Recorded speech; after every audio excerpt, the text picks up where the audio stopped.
Rain pelted the windows of Rosewood Manor as Lady Catherine Ashworth clutched the letter that would seal her fate, her hands trembling, not from cold, but from the crushing weight of her father's words. "Stand straight, child. Must you always take up so much space?" These words had echoed through Catherine's mind for 18 years, spoken by her mother, the Countess of Ashworth, whenever Catherine entered a room. At 18, she had long accepted her role as the family disappointment. Too plump, too awkward, too much of everything that noble society deemed undesirable. Tonight's ball at the Duke of Westfield's estate was meant to be her last chance. Catherine pressed herself against the marble pillar, watching her younger sister Helena glide across the dance floor like a swan, her willowy frame drawing admirers like moths to flame. "Such a pity about the elder Ashworth girl," Lady Pemberton said as she passed by, not bothering to lower her voice.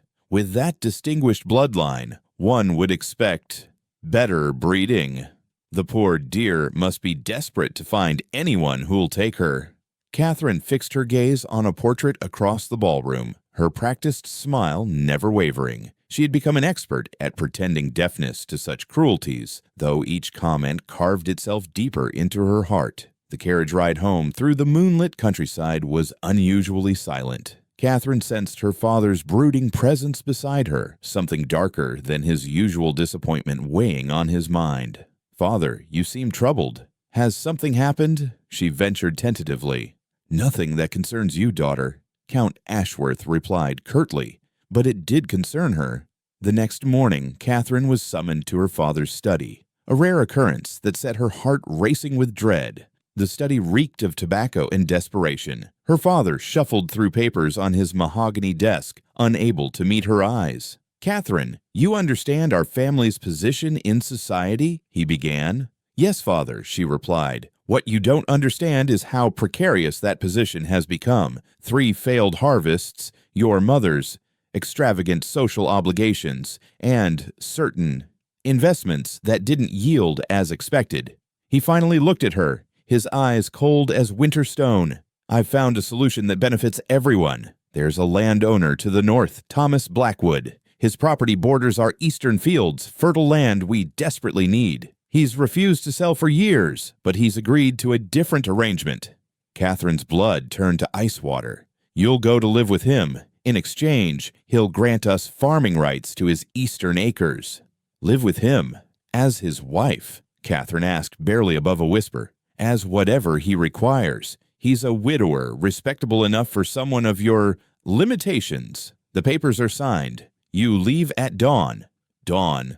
But, father—" "This is not a discussion, Catherine. Your mother is packing your belongings as we speak." Catherine spent her final night at Rosewood standing by her bedroom window, memorizing every detail of the only home she'd ever known. The rose garden her mother tended with such care, the fountain where she'd spent countless hours reading, the stone bench where she'd dreamed of a future that would never be. Helena slipped into the room, her face streaked with tears. "Is it true? Father is sending you away to marry a farmer." Catherine nodded, unable to speak around the lump in her throat. "But that's beneath our station. You're still an Ashworth," Helena protested. "Apparently not Ashworth enough," Catherine replied bitterly. "I tried reasoning with father. He wouldn't listen," Helena said. "Of course not. I'm the solution to his problems now," Catherine said, squeezing her sister's hands. "Perhaps it's for the best. I've never truly belonged here."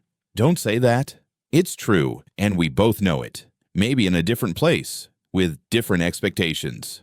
But she couldn't finish the thought. The 6-hour journey to Thornfield Farm wound through misty countryside, noble estates giving way to simpler dwellings, then scattered farmhouses. Catherine felt as if she were traveling backward through time to a harsher world. When the carriage finally stopped, she peered through rain-streaked windows at her new home. The farmhouse was solid but plain, 2 stories of weathered stone with smoke curling from the chimney. Fields stretched to the horizon, and an orchard stood in neat rows, neither as primitive as she'd feared, nor as comfortable as she'd hoped. "We've arrived, miss," the driver announced. Catherine stepped down, her silk slippers immediately sinking into the soft earth. A man emerged from the house, and she got her first look at Thomas Blackwood.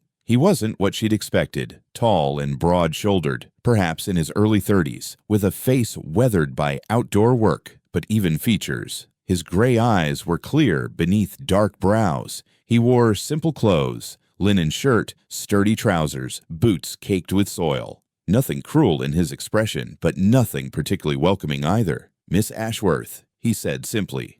"Mr. Blackwood," she replied, attempting a curtsy and nearly losing her balance. "Leave her trunk and be on your way," he told the driver, who seemed eager to comply, depositing Catherine's belongings unceremoniously before disappearing down the lane, taking with it her last connection to her former life. "Come inside. It's going to rain harder," Thomas said. The farmhouse interior was as plain as its exterior, the main room serving as both kitchen and living area with a large hearth, wooden table, and simple furnishings. Everything clean but worn, practical rather than decorative. "Your room is upstairs. It's not what you're accustomed to, I'm sure," Thomas said, leading her up a narrow staircase. The bedroom was small but neat. A narrow bed, chest for clothing, and table beneath a window, overlooking the orchard. A pitcher and basin sat on the table, and a faded quilt covered the bed. "The washroom is at the hall's end. We have a pump in the kitchen for water." Catherine stood uncertainly in the room's center. This man had essentially purchased her, yet he was showing her to a private room as if she were a guest. "I'll bring up your trunk," he said. "Mr. Blackwood, I should know what you expect of me," she called after him. He paused in the doorway, expression unreadable. "I expect nothing yet. You've had a long journey. Rest. We'll speak at supper." That evening, Catherine found Thomas at the stove stirring a pot of aromatic stew. "I don't know how to cook," she blurted out. "I didn't expect you would," he replied, glancing at her. The meal was simple but filling. Hearty stew with rabbit and root vegetables, served with dark bread Thomas had clearly baked himself. They ate in awkward silence until Catherine could bear it no longer. "Why did you agree to my father's arrangement?" she asked. Thomas set down his spoon. "I needed help with the farm. Your father needed my land. It seemed practical. But surely you could have hired someone. You didn't need to acquire a nobleman's daughter." "Is that what you think happened? That I acquired you?" he asked, meeting her eyes directly. Catherine flushed. "Isn't that what the arrangement was?" "The arrangement was for land rights in exchange for taking you in. What happens now is up to us." "I don't understand." "You're not a servant here, Miss Ashworth, nor an obligation. What you become in this place is your choice." "But my father said—" "I know what your father likely said," Thomas interrupted, anger flashing in his eyes. "This is my home, not his. Here you'll be judged by your actions, not by his standards." Something shifted inside Catherine, not quite hope, but perhaps the first crack in the wall of despair surrounding her since learning her fate. Dawn broke early on a farm, Catherine discovered. By the time she made her way downstairs, Thomas had already tended the animals and returned with fresh milk. "Good morning. There's bread on the table if you're hungry," he said. "I should help." "What would you like me to do?" she offered. "Can you gather eggs?" he asked, considering her. The simple task proved anything but simple. The hens pecked at her hands, and she dropped 2 eggs in her startled retreat. By the time she returned to the kitchen, her dress was smudged with dirt and droppings. "I'm sorry. I've never done this before," she said apologetically. "It takes practice. The hens don't know you yet," Thomas replied. The day continued similarly. Catherine attempted washing, but used too much soap, flooding the washroom floor. She tried weeding the kitchen garden, but couldn't distinguish between vegetables and actual weeds. By midweek, Catherine ventured into the village for supplies. The moment she entered the general store, conversations hushed and eyes turned to her. "So it's true. The Count did trade his fat daughter to old Blackwood," one village woman whispered. "Wonder what he sees in her. Isabella was such a beauty," another replied. Catherine kept her eyes fixed on her list, cheeks burning. She collected items quickly and fled back to the farm. That evening, as she sat silently at dinner, Thomas spoke up. "The village has a sharp tongue. It's best not to listen." "You heard?" Catherine asked, surprised. "I didn't need to hear. I know how they talk. They talked when I married Isabella because she was from another county. They talked when she died because we had no children. They'll always talk." "They said she was beautiful," Catherine said quietly. "She was, but that's not why I married her," Thomas replied, his face softening slightly. He didn't elaborate, and Catherine didn't ask. Instead, she found herself saying, "I think I'd like to try baking bread tomorrow, if you'll show me how." The bread-making lesson was a disaster. Flour coated every surface, including Catherine herself. The dough was too wet, then too dry, and when she finally managed something resembling a loaf, she forgot to watch it and nearly set it on fire. When she pulled the blackened lump from the oven, tears of frustration welled in her eyes. "I can't do anything right," she said. To her astonishment, Thomas smiled, a real smile that transformed his serious face. "That's not true. You've managed to use more flour in one morning than I use in a month. That's quite an accomplishment." The unexpected jest startled a laugh from her. "I suppose I do have a talent after all." As days passed, they fell into a routine. Mornings began with simple chores Catherine could manage: feeding chickens, gathering kindling, sweeping floors. Afternoons found her attempting new domestic skills under Thomas's patient guidance. Thomas never raised his voice when she made mistakes, never compared her to others, never commented on her size or clumsiness. He simply showed her again, his large hands demonstrating each movement with surprising gentleness. One evening, as they sat by the fire, Catherine mending while Thomas whittled a piece of wood, she realized something startling. She hadn't thought about her family all day. "What are you making?" she asked. "A handle for the broken garden hoe. My father taught me. Said a farmer should know how to fix his own tools." It was the first personal information he'd volunteered. "Is your family from this region?" "5 generations on this land. My grandfather planted the orchard. My father built the stone barn." "And what will be your legacy?" Catherine asked. Thomas's hand stilled. "I haven't decided yet."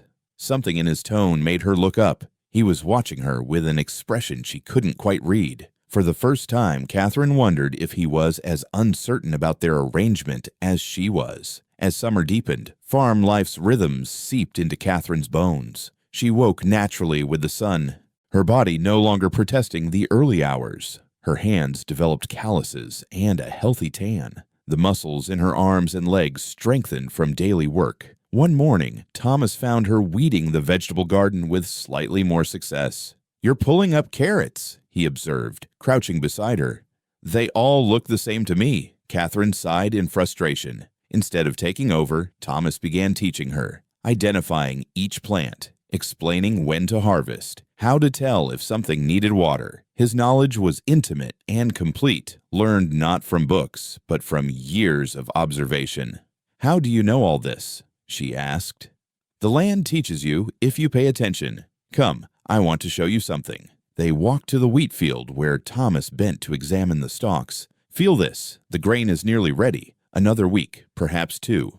Catherine ran her fingers over the wheat. "It feels alive." "It is alive. Everything here is. The seasons tell us what to do, when to plant, when to harvest. You just have to learn to listen." For the first time, Catherine saw the farm through his eyes, not as a place of exile, but as a living entity responding to care and attention. The first frost had just touched the fields when carriage wheels on the lane broke the morning quiet. Catherine was kneading dough when she heard the commotion and stepped to the window. Her father's coat of arms on the carriage door froze her in place. Count Ashworth descended with his usual imperious air, looking around the farmyard with barely disguised disdain. "So this is where my daughter has been hidden away. Looking every bit the farmer's wife, I see," he announced loud enough for the driver to hear. "Father, this is unexpected," Catherine said, curtsying automatically. "Clearly," he replied, brushing past her. His eyes swept over the simple furnishings dismissively. "How quaint. Like something from a peasant's tale." Thomas followed them inside, posture stiff. "Count Ashworth, what brings you to Thornfield? You've grown even larger, if possible. I suppose farm food agrees with you," the Count said, ignoring the question and turning to Catherine. Before Catherine could respond, Thomas stepped forward. "State your business, Count. We have work to attend to." "I've come to discuss our arrangement. The eastern fields have proven less fertile than expected. I require access to the northern section as well." "That wasn't our agreement," Thomas said flatly. "Circumstances change. Besides, I've upheld my end. You receive my daughter such as she is. Though I must say, Blackwood, you seem to have gotten the worse end of the deal." "Father," Catherine gasped. She was barely useful at home. I can't imagine she's any better at farm work, the Count continued. You speak of your daughter as if she were livestock, Thomas said, his face darkening. Come now, we're all adults here. We know what this arrangement was, a convenient disposal of a problem in exchange for valuable land. Actually, Thomas said, his voice dangerously quiet, your daughter has proven invaluable to this farm. She has learned skills in months that take most people years to master. She works harder than anyone I've known, and she does it all with grace and intelligence that clearly didn't come from her father's side. How dare you speak to me that way? I am Count Ashworth, the Count replied, his face flushing. And this is my land, where titles mean nothing compared to a person's character and contributions. Something snapped inside Catherine. All the years of criticism, of being treated as a disappointment, crystallized into sudden fierce clarity. Enough, she said, stepping between the two men. Father, I have not been reduced. I've been elevated. Here I am judged by my actions, not my body. Here I contribute. I learn. I grow. I am respected. You've lost your mind. This peasant has filled your head with nonsense, her father said. No, father. For the first time, my head is clear. You will not have the northern fields. Our agreement stands as it was made. And where would you go? Your mother has already converted your rooms. To society, you are a laughingstock. You have nowhere else, Catherine. She has here. Agreement or no agreement, Catherine has a home at Thornfield for as long as she wishes, Thomas said. I see. So that's how it is. You've seduced my daughter to secure your land, the Count said, looking between them calculatingly. No one has seduced anyone, but I have found my place, and it is not at Ashworth Manor. Not anymore, Catherine replied firmly. Then you are no longer an Ashworth. Consider yourself disowned, her father said coldly. He stormed out, climbing back into his carriage without another word. As the sound of wheels faded, Catherine remained in the doorway, heart pounding, but spirit strangely light. Are you all right? Thomas asked. Yes, I believe I am, Catherine replied, taking a deep breath. Harvest season brought long days of work and cool evenings that drew Catherine and Thomas closer to the hearth and to each other. Something had changed since her father's visit. Conversations lingered longer. Glances held more meaning. One golden afternoon, they worked side by side in the orchard, gathering the last apples before winter. You've changed, Thomas observed. Have I? When you first came, you moved as if apologizing for taking up space. Now you move like someone who knows she belongs. I feel different here, as if I can breathe fully for the first time, Catherine replied. As Catherine struggled with a heavy basket, Thomas stepped close, his hands covering hers on the handles. Let me help. The touch was innocent, practical, yet Catherine felt it like electricity. Their eyes met over the basket, and for a moment neither moved. Then Thomas's fingers gently squeezed hers before taking the basket. That evening, as they sorted apples by the fire, Catherine found courage for a question that had lingered since her father's visit. Did you mean what you said? That I have a home here regardless of the agreement? I did, Thomas replied, setting down his apple. Why? You owe me nothing. When Isabella died, this place stopped feeling like a home. It was just land and buildings, a place to work until each day ended. You've brought life back to Thornfield. And to me, he said, gazing into the fire. I've done very little. You've done everything. You've filled this house with warmth and purpose. You've faced every challenge with courage. You've made me remember what it means to look forward to each day, Thomas said, his voice low and earnest. Thomas, what do you see when you look at me? Catherine asked, her heart racing. I see strength, intelligence, kindness. I see a woman who has bloomed despite every attempt to keep her small, he replied, studying her face in the firelight. You never mention my appearance, Catherine whispered. Why would I? It's the least interesting thing about you. Though, if you're asking if I find you beautiful, the answer is yes. Increasingly so, with each passing day. The words were like rain on parched earth. The first time I saw you, standing in my yard looking terrified but determined, I admired your courage. I never expected to admire everything else about you, too, Thomas said, his voice growing softer. He rose and crossed to the window. It's snowing. Catherine joined him, watching the first flakes drift past the glass. They stood close enough that she could feel warmth radiating from his body. "I've always loved the first snow. It makes the world seem new." "Perhaps it is. Catherine, when I made the arrangement with your father, I had no expectations beyond gaining help on the farm. But now I find myself hoping for something I have no right to ask for," Thomas said, turning to face her. "Ask anyway," Catherine replied, her heart pounding. Instead of speaking, Thomas raised his hand to her cheek, his touch feather-light. Catherine leaned into his palm, closing her eyes briefly. When she opened them, he was watching her with such intensity it took her breath away. Slowly, giving her every chance to pull away, he lowered his head until his lips met hers. The kiss was gentle, questioning at first, then deepening as Catherine responded. His arms encircled her waist, drawing her closer. When they finally parted, Thomas rested his forehead against hers.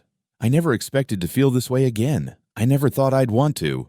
I was sent here as a punishment. How strange that it should become my greatest joy," Catherine said, curling her fingers into his shirt. Outside, snow continued to fall, covering the farm in white. A clean page on which they might write their story together. 5 years later, Catherine stood in the doorway, watching Thomas teach their 3-year-old daughter, Rose, how to feed the chickens without getting pecked. The little girl's laughter rang across the farmyard, a sound of pure joy that still amazed Catherine every time she heard it. Beside her, their infant son slept peacefully in her arms, his small hand curled around her finger. Catherine looked down at her children, then out at the farm that had become her sanctuary and salvation. The nobleman's daughter, deemed too fat for society, had found her place in the world, not by shrinking herself to fit others' expectations, but by growing into the fullness of who she was always meant to be. In the distance, a carriage approached down the lane. Catherine smiled, recognizing the familiar crest. Helena had kept her promise to visit for Rose's birthday, bringing with her the warmth of sisterly love that had never dimmed despite their father's disapproval. Some stories, Catherine reflected, as she watched her husband and daughter, don't begin with "once upon a time." Some begin with what seems like an ending, a rejection, a banishment, a punishment. But sometimes, if we're very fortunate, those endings become the most beautiful beginnings of all. The farmer's bride had found her fairy tale, not in spite of who she was, but because of it. And they all lived not just happily, but authentically ever after.